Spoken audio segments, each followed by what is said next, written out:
Hey, how's it going? I'm Josh from 91 Tech, and it's that time of year again. We have the new iPhones dropping today, or rather being announced today, in the iPhone 17, iPhone Air, and iPhone 17 Pro and 17 Pro Max. There was also some other stuff we'll be getting into, but my big emphasis in this video today is I want to give some impressions as somebody who's been reviewing iPhones for far too long, whether I think they're good upgrades or not, and I've got a lot to talk about with them. I will likely be purchasing one of them, so we'll discuss that too. But we're going to just jump into this and start with the beginning of the event, where we had a quote from Steve Jobs. "Design is not just what it looks like and feels like, design is how it works." It's a good quote. Let's see if Apple can live up to it in this event. We have a huge day of announcements about AirPods and Apple Watch, and we're taking the biggest leap ever for iPhone. The biggest leap ever for iPhone. That is a bold statement, and we'll see if that is the case in a minute here. We start off with AirPods, specifically AirPods Pro 3. The biggest thing these bring is a new heart rate sensor, so you can track your heart rate during workouts and the like. This is pretty cool, and it makes Apple Watches maybe a little less useful, or in the very least, you don't necessarily have to be wearing yours if you have one, or if you don't have one and don't really want one anyways, well, your AirPods will do all that now, so that's pretty cool. They're now IP57 water and dust resistant, and there's a new airflow system that should help improve audio quality, and apparently the active noise cancellation is 2 times better than it is on the AirPods Pro 2, and 4 times better than the first generation Pros, which, believe it or not, is actually what I'm still using, and the battery life on those things are completely toast, so I will probably be upgrading to these this year. There's some more Apple Intelligence stuff, particularly with live translation tools. Battery life has gotten better, and it is still starting at $249, which is great to see. No price increase here. Then we go to Apple Watch, and we've got 3 new Apple Watches that we'll briefly touch on. First, we get the Series 11. This is the standard new generation they do every year, and it's not a whole lot different as per usual. It's 2 times more scratch resistant, apparently, which is great, and it does have 5G networking. There's new watch faces, liquid glass. It can now detect high blood pressure and hypertension, which is pretty darn cool, actually, so that's awesome. The sleep tracking has improved, and there's even a sleep score feature to tell you just how poorly you slept last night because you were doom scrolling till 2 a.m. And there's really not a whole lot else over the Series 10. It starts at $399, so this is another thing I might be looking at, as I am still using the Series 5 Apple Watch and its battery life is kind of toast at this point, so we'll see for myself whether or not I buy it. Then we've got the Apple Watch SE3. This is their budget Apple Watch, of course, and it starts at $249. We're looking at the S10 chip in this one. We finally get the always-on display. You do get the sleep apnea and sleep score stuff. There's general improvements everywhere. There's a speaker. Apparently it's 4 times more crack resistant, so that's cool. You've got some gestures like the double tap and the wrist flick. Basically, it's just an improved SE2, and for the price, that's exactly what we want. Looks like a pretty great watch at $250. Then, of course, there's a new Apple Watch Ultra 3, which I'm personally not too interested in, but it's got the largest display ever on Apple Watch. It has 5G networking, up to 42 hours of battery life. The case is 3D printed, interestingly, apparently. Seems like a very good watch if you're more into the extremes of life and have the money to back it up. But that's enough of all that. That's not why you're here. I was kind of hoping they would talk about HomePod or something, because they show it in the intro a little bit, but there were no mentions of HomePod as far as I know. It's just basically a dead product at this point. But anyway, all the products we just talked about are already available to pre-order, and they'll be available to actually have in your hand on September 19th. So let's move into iPhone. Today, we're raising the bar once again with an all-new iPhone lineup that's unlike anything we've ever created. So this is the iPhone 17. There is no iPhone 17 Plus this time around, but I don't think we really need one, as this phone is 6.3 inches versus the iPhone 16 was 6.1 inches and the 16 Plus was 6.5, so this is kind of right in the middle. Anyways, we have ProMotion, finally, an adaptive 120Hz display, which means we also finally get the always-on display. It is crazy that we haven't had these on the non-Pro iPhones until now, but it's here, finally. These screens get pretty bright too, 3000 nits a peak outdoor brightness. That's pretty impressive. We've got a second generation ceramic shield on all of Apple's new iPhones, which apparently makes the phone 3 times more scratch resistant. And there's an anti-reflective coating, so it should be even better when viewing outdoors. We have the A19 chipset, which is apparently 20% faster than the A18. I mean, that's fine, but it's not going to make the biggest difference in real life usage. And we have lots of Apple Intelligence stuff. The phone charges quite quickly. We're talking about 50% in 20 minutes. The battery life is getting an 8-hour jump in video playback over the iPhone 16, which is a substantial increase. I'm quite impressed by that. Cameras here haven't changed a whole lot. We have 0.5, 1x, and 2x zoom ranges.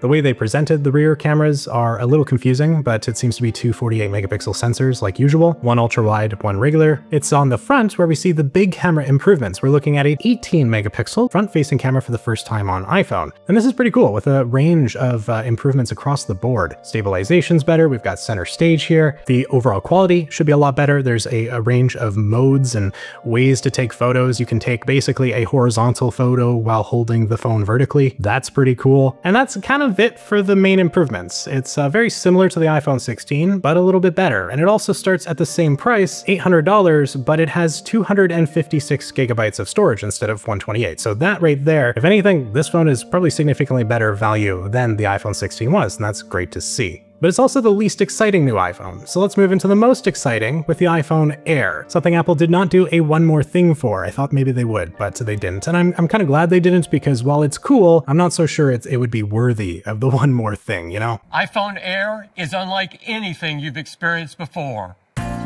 But okay, what do we got here? Well, it is a super thin iPhone, as we expected. It is insane how much they've crammed into this device. They showed sort of the top-down X-ray view, and it's like they have stuff in the camera bump. Like, they have utilized every little bit of this phone they can to cram in as much as they can. And we're looking at 5.6 millimeters thin. That is wild. It is so thin. The display is 6.5 inches, so this essentially replaces the Plus model iPhone 16. We have that 3000 nit 120 Hz ProMotion display, as well as the new ceramic shield, which means a 3 times better scratch resistance. The back glass has a ceramic shield and is 4 times more crack resistant. Apple's claiming this is more durable than any previous iPhone, so how true that is, I don't know, but if you are making a phone this thin, you're definitely going to want to have a big emphasis on durability. Otherwise, you end up with like an iPhone 6 Plus situation, which was also really thin and, you know, bent really easily. Internally, we have the A19 Pro chip. We've also got some important chips here for networking, including Apple's own designed N1 chip, which includes Wi-Fi 7, Bluetooth 6, and Thread. And then we also have the C1X modem, which is 2 times faster than the C1 modem we saw earlier this year on the iPhone 16e. That rear camera on the back is 48 megapixels. The front-facing camera is 18 megapixels. We do get dual capturing video now, so that's cool. With a phone this thin, obviously battery life's going to be a concern, and Apple is aware of that. They actually showed off a new MagSafe battery. You remember those things? This one is quite thin, and with it attached,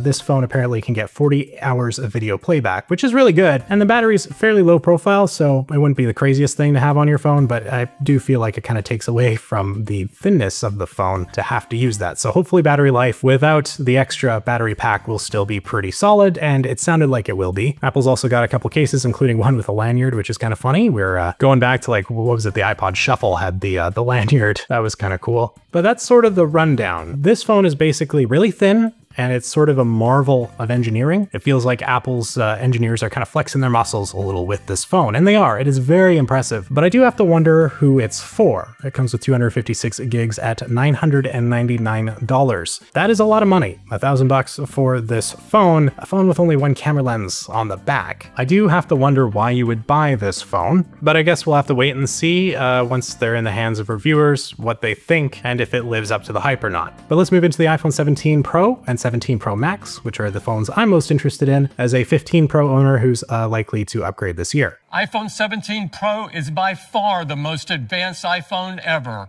featuring a striking new design and powerful capabilities.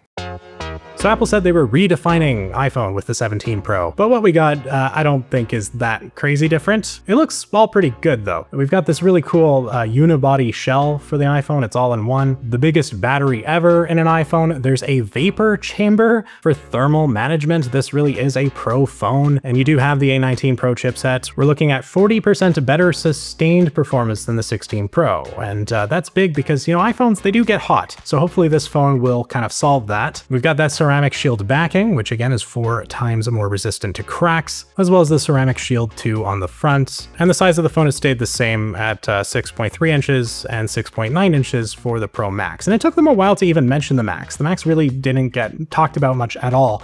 And I think it's probably just because there's no difference between the phones at this point. Aside from, I think, the 2 terabyte option that's now available, I think is only on the Pro Max. Battery life is amazing. We're looking at up to 39 hours of video playback. On the 17 Pro Max, weeks. That's wild. Like, the battery life has gotten so good on some of these newer phones. We have the 18 megapixel front-facing camera. On the back, we've got three 48 megapixel sensors, your ultra wide, your telephoto, and your regular wide lens. This means we have a crazy amount of zoom range options, all the way up to 8 times zoom, where it crops into the 12 megapixels. We're looking at a 200 millimeter focal length. It's pretty crazy. There's a lot of versatility with this phone and how you can take photos. You're even looking up to 40 times digital zoom, which sounds rather unnecessary to me, but the 56% larger sensor, now that I can get behind. So the telephoto is definitely what they focused on in this event. They barely even touched on the other cameras, so they're probably almost identical to what we had last year, but that new 48 megapixel telephoto, it's pretty impressive. Notably, it's a 4x by default though, not 5x like on the iPhone 15 Pro Max and the iPhone 16 Pro line.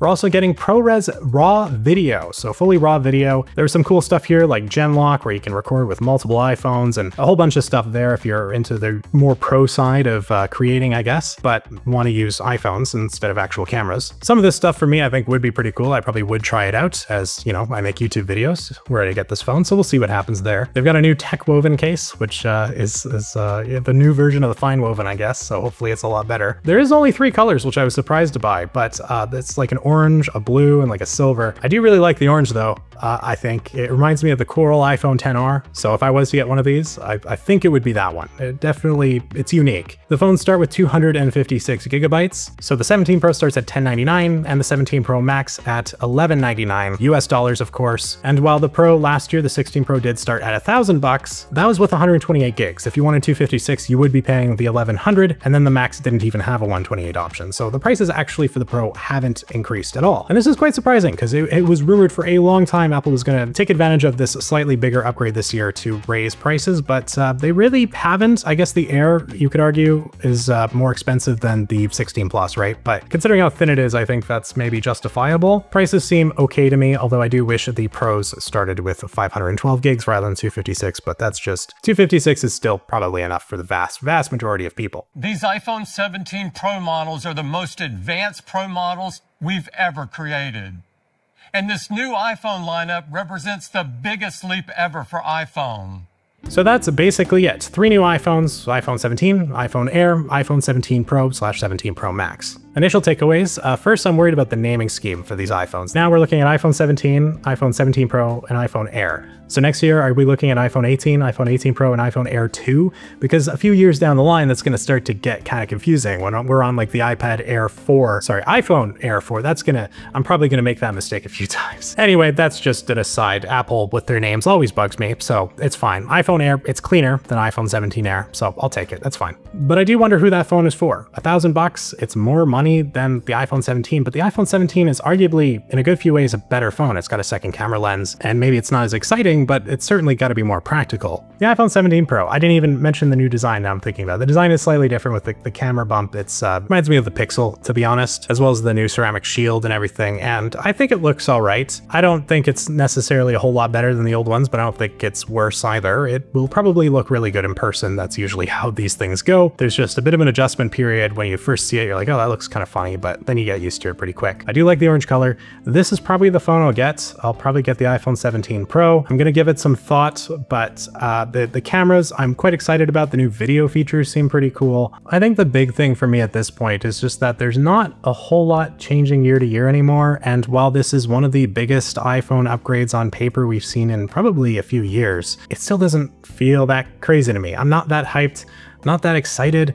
My current iPhone 15 Pro Max, I feel like I could get another year out of it and be just fine, but I will likely still buy the new iPhone. But yeah, that's about everything I wanted to talk about today. Hopefully you found this video interesting, and if so, please hit that like button. Consider subscribing if you haven't already. I have a lot of iPhone content this month planned, next month probably as well. Been doing a lot more Android this year, which is fun, but for at least a little bit, we are going to be kind of refocusing on iPhone. It is that time of year after all, and I'm very excited to maybe give that 17 Pro a shot for myself.